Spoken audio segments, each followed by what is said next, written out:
नमस्कार। प्राइम संवादमा यहाँलाई स्वागत छ। म सरोज कोइराला।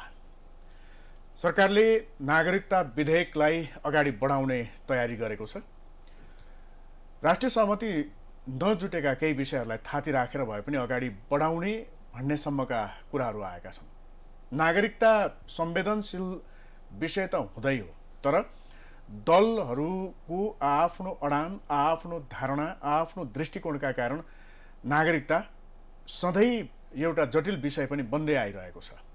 एक थरीले यसलाई राष्ट्रियतासँग जोडेर हेर्ने, अर्को थरीले जनताको सुविधा, सहज पहुँच आदिलाई मात्र जोडेर हेर्ने एक किसिमको जुन चलन रहँदै आएको छ, यसले नागरिकता सम्बन्धी सन्दर्भहरूमा देखिएका समस्याहरूलाई दीर्घकालीन समाधान गर्दै अगाडि बढ्ने बाटो खुल्ला गरेको अवस्था छैन। त नागरिकताको विषय सहज, सरल र सुरक्षित कसरी हुन सक्छ त? यसको दीर्घकालीन समाधान कसरी हुन सक्छ? अहिलेको मुख्य विषय यही हो। आज हामी नागरिकता विधेयक र यससँग जोडिएका सन्दर्भमा विशेष रूपमा केन्द्रित रहेर कुराकानी गर्छौँ र आज हामीसँग स्टुडियोमा हुनुहुन्छ जसपा केन्द्रीय कार्यकारिणी समिति सदस्य डम्बर खतिवडा। उहाँ प्रचार विभाग प्रमुख पनि हुनुहुन्छ। नमस्कार। धन्यवाद। स्वागत छ यहाँलाई। धन्यवाद। हजुर, यो नागरिकताको सन्दर्भ सधैँ जटिल, पेचिलो, विवादित बन्दै आएको छ। यो त संवेदनशील विषय हो नि त, होइन? सबै दलहरू अथवा सबै पक्ष संवेदनशील भएर के गर्दा ठिक हो, के गर्दा ठिक होइन भन्ने एउटा निष्कर्षमा पुगेर अगाडि बढाउनु पर्ने विषय हो नि। तर यो सधैँ जटिल भइरह्यो क्या। यसको पछाडिको कारण के हुनसक्छ? अब नागरिकताको विषय नेपालमा मात्रै होइन, संसारभरि नै एउटा प्रश्न छ कि तपाईँले अन्तर्राष्ट्रिय आप्रवासनलाई कसरी लिने। यो डिबेट तपाईँले अमेरिकाको राजनीतिमा पनि भइरहेको हुन्छ। कहिलेकाहीँ चुनावमा होइन, आप्रवासनलाई चाहिँ सहज बनाउने कि टाइट बनाउने भन्ने तपाईँले गत चुनाव, राष्ट्रपतिको चुनावमा पनि त्यहाँ होइन, अब अघिल्लो राष्ट्रपति डोनाल्ड ट्रम्पले चाहिँ मेक्सिकोमा म होइन अवैधानिक उहरू आए भन्ने खालले गर्नुभएको थियो। इन्डियामा पनि तपाईँले हेर्नुभयो भने गत केही वर्षदेखि नागरिकता विधेयकमाथि त्यहाँ पनि बहस छ। कसलाई दिनु राम्रो नराम्रो, धार्मिक आधारमा विभाजन गरियो भन्ने डिबेटहरू त्यहाँ पनि छ। त्यसैले युरोपको पनि धेरै देशहरूमा यो बहसहरू छ। त्यसैले नागरिकता सम्बन्धी बहस हुनुलाई मैले अन्यथा मान्दिनँ। त्यो समय समयमा बहस हुन्छन् र बदलिएको मनोविज्ञान परिस्थिति अनुसार चाहिँ त्यसको निरूपण पनि हुँदै जान्छ। एकपल्ट बनाइएका प्रावधानहरू चाहिँ स्थायी चिरस्थायी हुन्छन् भन्ने चाहिँ हुँदैन। अब हाम्रो देशमा चाहिँ नागरिकताको सवाल अलि जटिल हुनुमा हाम्रो भौगोलिक अवस्थिति पनि जिम्मेवार छ होइन। विशेष गरी हामी चीन र भारत जस्ता दुई ठुला देशहरू, ठुला भूगोलले मात्रै ठुला होइन कि जनसङ्ख्याले पनि असाध्यै ठुला देशहरूको बिचमा छौँ। र त्यसमा पनि अब चीनतिर त हाम्रो खुल्ला सीमा छैन होइन, एउटा प्राकृतिक सीमा पनि छ हिमालको। अर्कोतिर दुई देश बिचमा चाहिँ त्यस्तो चाहिँ दुई देशका नागरिकहरू एक आपसमा चाहिँ सहज ढङ्गले आवत जावत गर्न पाउने त्यस्तो कुनै सन्धि पनि छैन। त्यसैले चीनतिरको समस्या पनि हो। तर जस्तो किन तिब्बततिरबाट शरणार्थीहरू आउने, त्योमध्ये कतिपय हाम्रो हिमाली क्षेत्रमा चाहिँ बसोबास गर्दै ती मिसिने, कतिपयले शरणार्थीको मान्यता लिने होइन, यो सबै समस्या त तिब्बततिरबाट पनि छ। तर भारततिरबाट अलि बढी छ होइन। फेरि भारतसँग हाम्रो स्पेसिफिक रिलेसन छ होइन, किनभने उताबाट अलिअलि मान्छे यता आउने मात्रै होइन, यताबाट पनि फेरि लाखौँ मान्छेहरू चाहिँ इन्डियातिर गएर उताको आधार कार्डहरू, रासन कार्डहरू लिएर उतैको नागरिक बन्ने, उतै पेसा व्यवसाय गर्ने, कतिपयले दोहोरो गर्ने होइन, यस्ता थुप्रै चिजहरू चाहिँ हाम्रो भारतसँगै जोडियो। मुख्य त यो सबै जोडिएका छन् होइन। अब यो सब चिजमा नेपाल जस्तो देशले के गर्नु राम्रो हो भन्ने चाहिँ बहस हुनु चाहिँ अनर्थ हो जस्तो मलाई लाग्दैन। तथापि हाम्रो संविधान, जुन हाम्रो नयाँ संविधान आयो 72मा होइन, त्यतिन्जेलसम्म आइपुग्दाखेरि नागरिकता सम्बन्धी धेरै चिजहरू चाहिँ सेटल भइसकेको छ। यो असाध्यै ठुलो क्रोनिक या असाध्यै हल गर्नै नसकिने खालको समस्या छ भन्ने चाहिँ मलाई लाग्दैन होइन। बहस त हुन्छन् नि, तर बहस नै असाध्यै ठुलो जटिलता हो भन्ने मलाई लाग्दैन। तर त्यसमा पनि एउटा इस्यु चाहिँ असाध्यै जटिल छ अहिले पनि। यहाँले त्यो नोटिस गर्नै भयो कि होला, कहीँ टिपोट बनाउनु भएको होला। अरू पनि मुख्यतः मैले नेपालको नागरिकतामा अहिले 4वटा इस्युहरू देख्छु निरूपण हुनुपर्ने होइन। त्यसमध्ये सबैभन्दा जेन्युन इस्यु भनेको चाहिँ जन्मसिद्ध बाबुआमाको नागरिकको सन्तानलाई के गर्ने भन्ने क्वेसन चाहिँ फर्स्ट र सबैभन्दा महत्त्वपूर्ण हो भन्ने मलाई लाग्छ। यहाँनिर एउटा सिद्धान्त आकर्षित हुन्छ, एउटा बहस आकर्षित हुन्छ कि कुनै पनि देशका नागरिक बाबुआमाका सन्तान चाहिँ अनागरिक हुन्छन् कि हुँदैनन्। नागरिकताको प्रकृति के हो त्यो छोडिदिनु। सामान्यतया हाम्रो देशमा 4 प्रकारको नागरिकता छ होइन, वंशजको, जन्मसिद्धको, अङ्गीकृतको र हामीले मानार्थ नागरिकताको पनि एउटा प्रचलन छ जो त्यति प्रचलनमा आउँदैन। जन्मसिद्ध बाबुआमाका छोराछोरीलाई के वंशजको दिने भन्ने सन्दर्भ हो।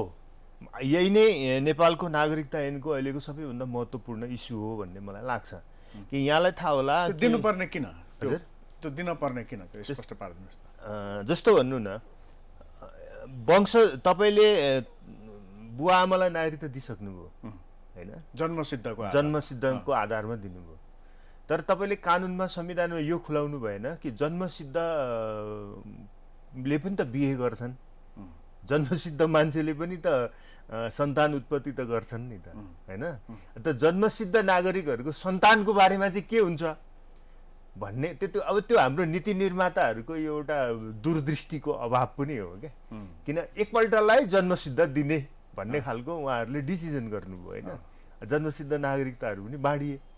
अब जन्मसिद्ध एकपल्टलाई दिने, अब तिनीहरूले त नेपालको नागरिक भयो नि त काइन्ड्स अफ सिटिजनसिप चाहिँ फरक भयो, नागरिकताको प्रकार चाहिँ फरक भयो। नागरिकता त भयो नि त भने उनीहरू नेपालको नागरिक त भए होइन र।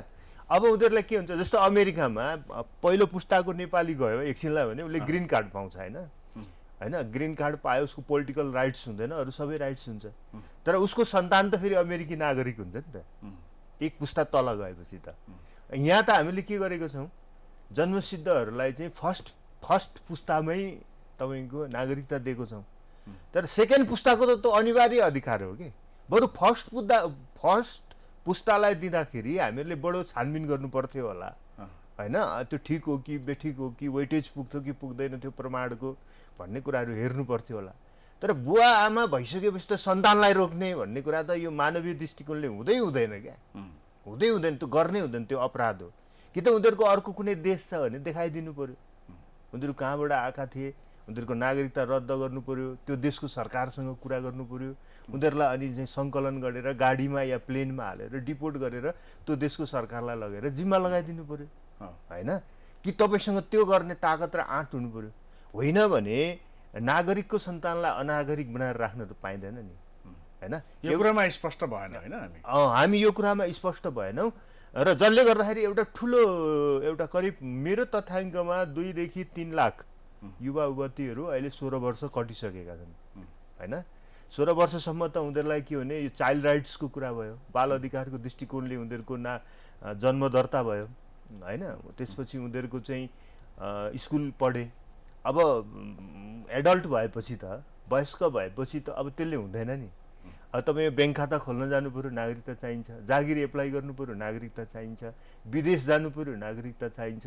संसारका अलि राम्रा कलेज युनिभर्सिटीहरूमा एडमिसन माग्नु पऱ्यो, नागरिकता खुलाउनुपर्छ कुन देशको होस् भनेर होइन।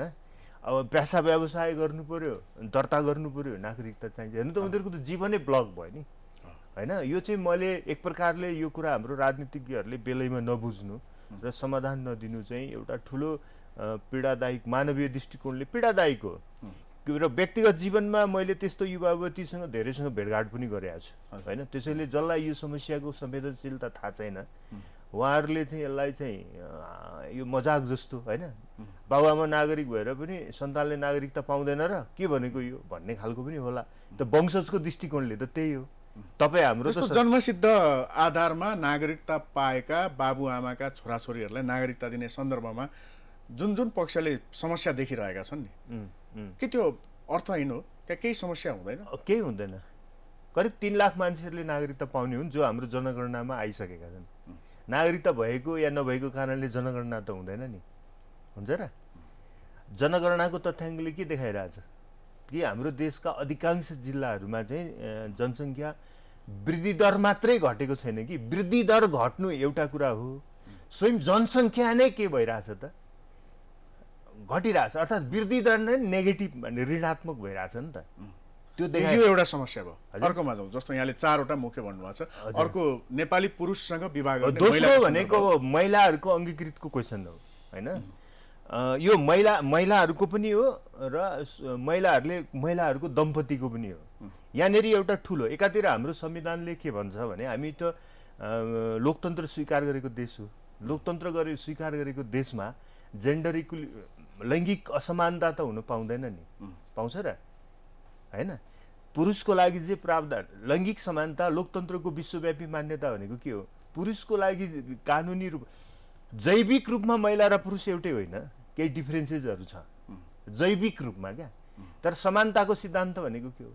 समानताको सिद्धान्त भनेको के हो भने अरू कारणले हैन, जैविक हिसाबले, धार्मिक हिसाबले, भाषिक हिसाबले, सांस्कृतिक हिसाबले मानिसहरू फरक हुन सक्छन्, वर्णको हिसाबले, हाइटको हिसाबले फरक हुन सक्छन्। तर लिगल एन्ड पोलिटिकल राइट्समा तिनीहरू बीच डिबेट के अरे भिन्नता गर्न, विभेद गर्न पाइँदैन। स्वतन्त्रताको सिद्धान्त भनेको विश्वव्यापी रूपमा यही हो नि।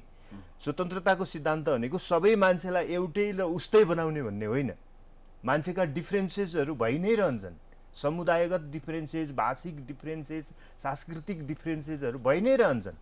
तर ती भिन्नताहरूको कारणले गर्दा हैन राजनीतिक तथा कानुनी अधिकारमा कुनै पनि भिन्नता आउनु हुँदैन भन्ने सिद्धान्त नै वास्तवमा लोकतन्त्र हो, समानताको सिद्धान्त हो, स्वतन्त्रताको सिद्धान्त हो।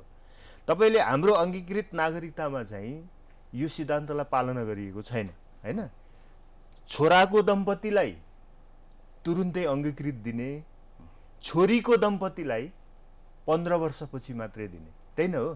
त्यही पनि ऊ 15 वर्ष कन्टिन्युअसली नेपालमा बस्यो भने जस्तो कानुन त हैन समाजसँग पनि जोडिन्छ नि हैन, समाजसँग जोडिन्छ नि। जस्तो हाम्रो चालचलन, यसको अर्थ के हो? हाम्रो संस्कार भनौँ न, जस्तो विवाह आएकी बुहारी र विवाह गरेर यहाँनिर अब तपाईँ के भने कल्चरल्ली बाइस सुन्नुभयो। कल्चरल्ली के बाइस सुन्नुभयो भने विवाह गरेपछि छोरीहरू चाहिँ श्रीमानकै घर जान्छन् भन्ने सिद्धान्तमा आधारित भएर यो बनाएको हो नि हैन। नेपालको कुनै पुरुषले बिहा गर्यो भने चाहिँ उसले श्रीमती नेपालै लिएर आउँछ र नेपालको कुनै महिलाले विदेशी पुरुषसँग बिहा गरिन् भने उसलाई चाहिँ नेपाल ल्याउँदिनन्, उसको देश जान्छन्, राइट? यही कन्सेप्टमा यो बने हो नि। यो डिस्क्रिमिनेसन समाजको चलन यही हो हैन, समाजको चलन होइन। अहिलेको दुनियाँमा त्यस्तो हुन्छ र? ठिक छ, कुनै बेलामा त्यो थियो होला। अहिलेको दुनियाँमा त हेर्नुहोस् त कति नेपालीहरू चाहिँ महिलाहरूसँग डिपेन्ड के अरे त्यो विवाह पेपर म्यारिज गरेर भए पनि विश्वको विभिन्न देशमा छिरेका छैनन्, छन् कि छैनन्? त्यसलाई तपाईँ के भन्नुहुन्छ? यस्तै कठोर कानुन अमेरिकाले बनायो भने के हुन्छ? नेपालीहरूको के हुन्छ हैन? यस्तै कठोर कानुन युरोपतिर छिर्न चाहने नेपालीहरूको लागि बनायो भने नेपाली पुरुषहरूको स्थिति के हुन्छ? हजुर, हामी संवेदनशील अवस्थामा छैन।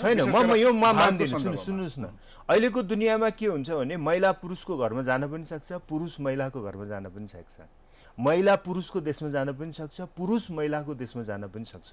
जहाँ उनीहरूको करियर राम्रो हुन्छ, जहाँ उनीहरूको भविष्य राम्रो हुन्छ, जहाँ उनीहरूलाई इकोनोमिक सेक्युरिटी छ, जहाँ उनीहरूलाई जब अपर्च्युनिटी छ, त्यहाँ जान्छन्। महिला या पुरुष भनेर हेर्दैनन्। एक दोस्रो कुरा, उनीहरूको फ्यामिली सिचुएसन के छ? महिलाले बिहा गरेर ल्याएर पुरुषतिर धेरै दाजुभाइ छन् हैन, उसको बुवा आमालाई स्याहार सम्हार गर्ने या बस्ने फ्यामिली सिचुएसन छ। महिलातिर छोरी एक्लै छिन्, ज्वाइँलाई ल्याएर चाहिँ बाबुआमासँगै घरमा बस्नु पर्ने छ भने छोरीले पनि त ज्वाइँ घर लिएर आउन सक्छन् नि। अहिले त हामी कि त भन्नु पर्यो हरेकले महिला छोराछोरी दुइटै जन्माउनु पर्यो भनेर हामी पुरातन युगमा फर्किनु पर्यो। हरेक परिवारमा छोरा या छोरी त छैनन् नि, अहिले त छोराछोरी दुइटै त छैनन्। यो कुरामा त समाजकै मनोविज्ञान परिवर्तन हुनु पर्यो नि। हामीले राज्य स्तरमा प्रशासनिक रूपमा प्राविधिक रूपमा यो कुरालाई यसो भनेर अर्को हेर्नु पर्यो क्या। यो खालि सैद्धान्तिक बाइसनेसले भएन। नेपाल जस्तो एक त गरिब मुलुक हो, यहाँ अपर्च्युनिटी नै कम छ। नेपालीहरू आफै के गरिरहेछन् त विदेश पलायन भइरहेछन् हैन। जनसङ्ख्याले पनि हाम्रो गणनाले पनि हाम्रो त्यही देखाइरहेछ र विदेश बस्नेहरूको तथ्याङ्कले पनि त्यही देखाइरहेछ। जेनरली व्यवहारमा यसो समाजमा टेन्डेन्सी हेर्दा पनि त्यही देखिरहेछ। अब तपाईँ कल्पना चाहिँ के गरिरहनु भएको छ कानुन बनाउँदा भने चाहिँ संसारभरिका पुरुषहरू नेपाल चाहिँ यस्तो आकर्षक देश हो कि अमेरिका छोडेर पनि नेपाली केटीसँग बिहा गरेर नेपालै आउँछन्, इन्डियन पनि नेपालै आउँछन्, चाइनिज पनि नेपालै आउँछन्, युरोपियन पनि नेपालै आउँछन् भन्ने खालको एउटा काल्पनिक हौवा खडा गरेर ज्वाइँ भान्जा भान्जी हामी पाल्न सक्दैनौँ भन्ने खालको एउटा न्यारेटिभ्स क्रिएट गरेर खास मान्छेहरूको जीवनमा पर्न सक्ने समस्या हो नि यो त, हैन? एउटा अमेरिकन पिपुल नेपाली केटीसँग बिहा गरेर नेपाल आएर बस्ला, कति होला त्यो भन्नुहोस् त? त्यो सङ्ख्या त सानो होला, 1% पनि नहोला, 0.111% होला। एउटा हल्ला र हौवा चाहिँ ठुलो खडा गरिदिने, हैन? अनि पर्सनल लाइफ त्यो कानुनको प्रावधानले गर्दा को मान्छेहरूको जिन्दगीमा असर पर्छ त? रियल्ली त्यस्तो केसेसहरू त कति हुन्छ त समाजमा? असाध्यै थोरै हुन्छ। तर असाध्यै थोरै केसेस भएको मान्छेहरूको लाइफलाई त्यसले ड्यामेज गर्यो नि त्यो हल्लाले। त्यो दोस्रो महत्त्वपूर्ण कुरा यो अङ्गीकृतको प्रावधानमा समानताको प्रश्न हो भन्ने मलाई लाग्छ। अब तेस्रो क्वेसन भनेको चाहिँ गोर्खाहरूको हो, ब्रिटिस गोर्खाहरू विशेष गरी। ब्रिटिस गोर्खाहरूलाई हाम्रो संविधानले के भनेछ भने दोहोरो नागरिकता हुँदैन, हो नि? अहिलेको संविधानले, कानुनले ब्रिटिस गोर्खाहरूलाई त बेलायतले बस्ने अनुमति दियो, नागरिकता पनि दियो, सबै दियो नि त उनीहरूले। अब उसले नेपालको नागरिकता त्याग्यो कि छोड्यो भनेर त बेलायतले त सोधिरहेको छैन, सोधिरहेछ त छैन नि। अब नेपालले चाहिँ के प्रावधान बनायो त भने उसले त बेलायतमा सुविधा पायो सिटिजनसिपको। नेपाल जस्तो गरिब मुलुक, उनीहरू त्यहाँ गएपछि उनीहरूको इकोनोमिक आम्दानी, देशलाई रेमिटेन्स पनि चाहियो होला, होइन? उनीहरू त जाने भयो त्यहाँ। तर नेपालले के भने तिमी त्यहाँ जान्छौ भने नेपालको छोडेर जाऊ भनेपछि त उनीहरूले नेपालसँगको रिलेसन तोड्नु पर्यो नि। ठ्याक्कै उनीहरू नेपालसँगको रिलेसन तोडिहाल्यो। यहाँ उनीहरूको सम्पत्ति छ, बुवा आमा छन्, घर परिवार छ, छोराछोरीहरू भोलि त्यहाँ ठिक लागेन भने फर्केर यहाँ आउन सक्छन् भने त्यस्तो स्पेसिफिक ल अनुसार रिलेसन भएर गएको मान्छेहरूको दोहोरो नागरिकता कायम हुनुपर्छ, नभए उनीहरूले नेपालको सम्पत्तिको अधिकार छोड्नु पर्यो नि, होइन? त्यसले त देशलाई झन् घाटा हुन्छ नि। अघि यहाँले आकर्षणको कुरा गर्नुभयो नि, हजुर। जस्तो दोहोरो नागरिकता भएको एउटा नागरिक हजुर बेलायतमा पनि ऊ छ अथवा नेपालमा पनि छ, ऊ बेलायततर्फ आकर्षित भएर यहाँको धन सम्पत्ति लैजान्छ कि उताको लिएर यहाँ आउँछ भन्ने कुरा देशको राज्यको लागि महत्त्वपूर्ण कुरा हुन्छ। त्यसमा चाहिँ हामी नागरिकता बेलायतबाट नेपाल फर्क्यो भने त त्यहाँको सम्पत्ति लिएर फर्क्यो भने त त्यो फाइदा होला। फेरि त्यहाँका पनि कानुन ऐन कानुन छँदैछन्, त्यसले पनि फेरि एउटा चाहिँ बन्देज लगाउला। मैले के यहाँबाट यहाँको सम्पत्ति उहाँ लग्यो भने सुन्नु, संसारभरिको सबै मानिसहरूलाई दोहोरो नागरिकताको अधिकार दिनुपर्छ भन्ने मेरो होइन। जो मान्छेहरू नेपाल छोड्न चाहन्छन्, खुसीले छोड्न चाहन्छन्, विभिन्न देशहरूमा उनीहरूको करियर बुझ्न पनि सक्यो, त्यहाँ उनीहरूको बिजनेस छ, त्यहीँ गएर उनीहरूको छोराछोरी जन्मिए, होइन? उनीहरूको छोराछोरीहरू त्यहीँ बस्न चाहन्छन् भने द्याट्स राइट। तर ब्रिटिस गोर्खा भनेको त त्यस्तो केस होइन नि। ब्रिटिस गोर्खा भनेको त दुई देश बिच सम्झौता भएर हो। त्यो त ब्रिटिस आर्मीमा सेवा गरे बापत उनीहरूले त्यहाँ त्यो सुविधा पाएको हो नि त, होइन र? अनि सहभागी हामी पनि छौँ। ब्रिटिस आर्मीमा नेपालीहरू गएर आर्मीमा इन्भल्भ हुन सक्छन् भन्ने प्रावधान कसरी बन्यो त भन्दा त त्यो दुई देश बिचको सम्झौताबाट बनेको हो।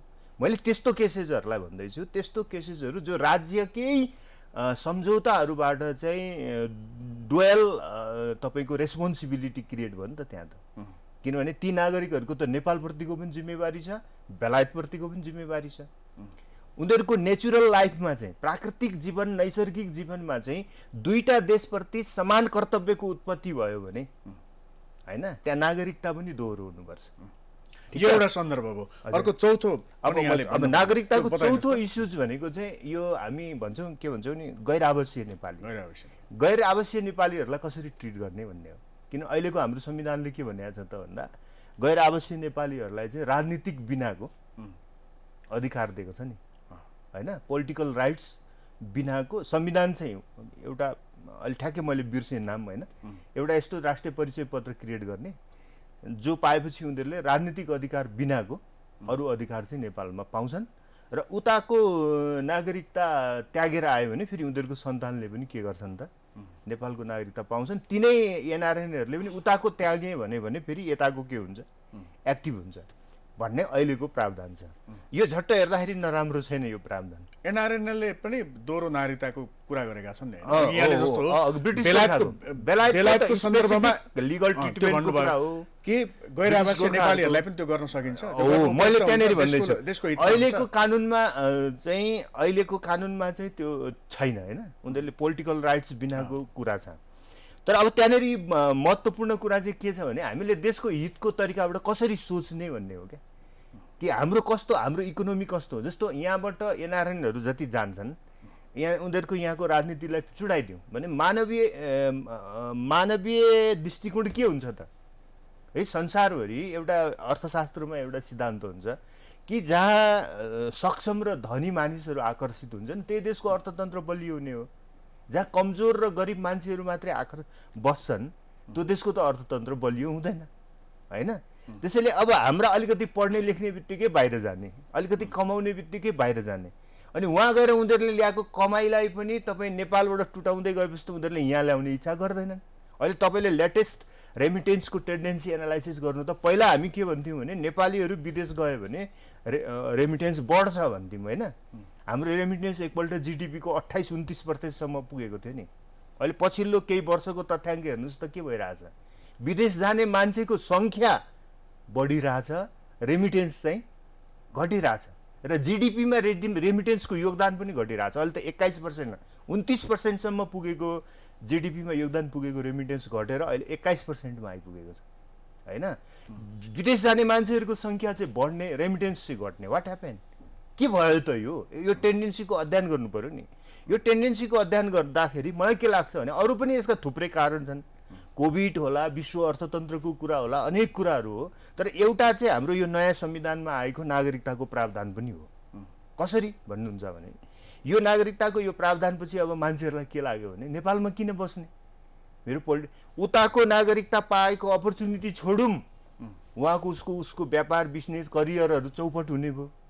जुन अर्को देशमा उनीहरूले प्राप्त गर्छन् त्यो छोड्दैनन्। अब नेपालले पोलिटिकल राइट्स दिँदैन।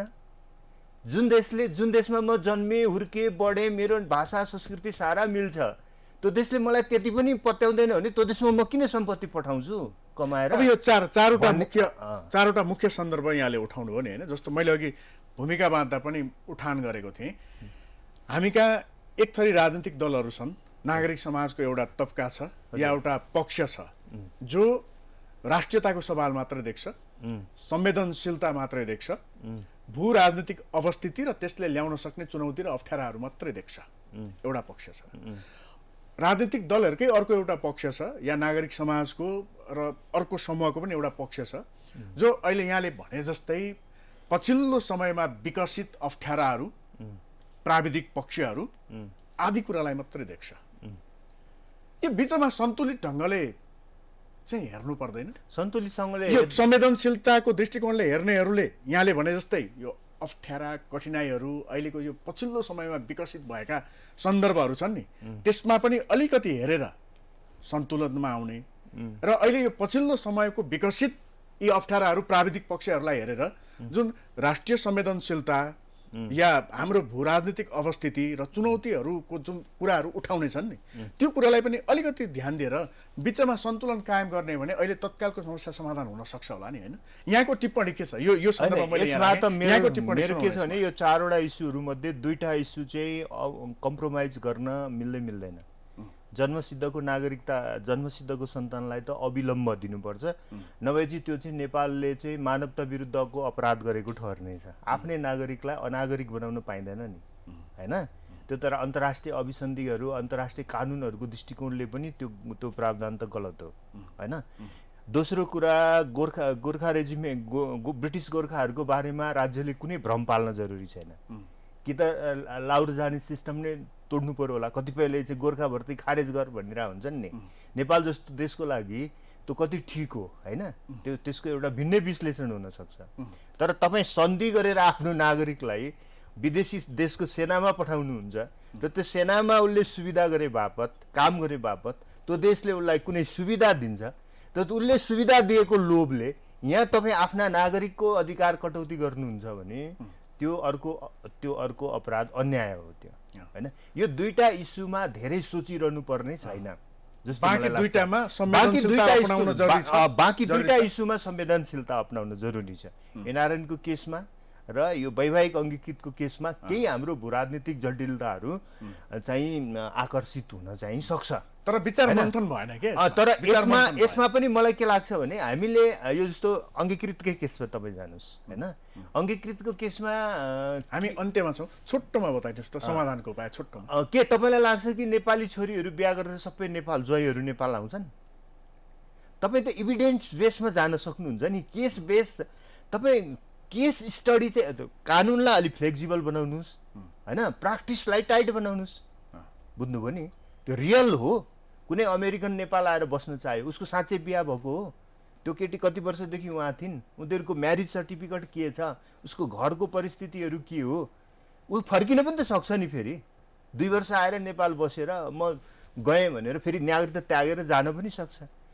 केसमा तपाईँ इभिडेन्स बेसमा गएर केसमालाई अलिकति स्ट्रङ गर्नुहोस्, तर कानुनमै बाटाहरू रोकिदिने र मान्छेको जिन्दगीमा अप्ठ्यारो सिर्जना गर्ने भन्ने कुरा चाहिँ मानवीय दृष्टिकोणले ठिक हुँदैन भन्ने मलाई लाग्छ। हस्, यहाँलाई धेरै धन्यवाद। धन्यवाद, नमस्कार।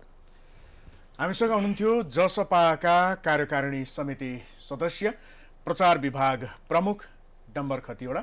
उहाँसँग नागरिकता विधेयक, यससँग जोडिएका सन्दर्भहरू, केही प्रावधानहरू, संवेदनशीलताका कुराहरू अनि पछिल्लो समयमा देखेका जटिलतालाई फुकाउने सन्दर्भहरूको सन्तुलन कसरी कायम गरेर यसको समाधान गर्ने भन्ने विषयमा केन्द्रित रहेर कुराकानी गऱ्यौँ।